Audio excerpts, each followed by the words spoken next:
From the earliest days, railroad locomotives were created as pedal cars.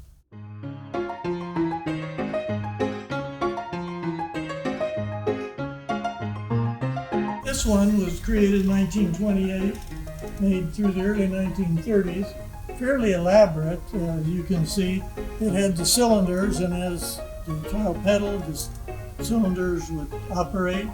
Had a bell, smokestack, and a front light, cow catcher, and it was tradition on some of these train locomotives to have American flags flying from the sides of the cow catcher.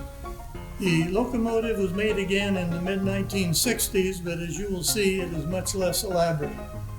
It does have the cow catcher, the light, the smokestack and bell, but actually the body is the same body that Garton Toy Company used to make their fire truck and an old Tin Lizzie.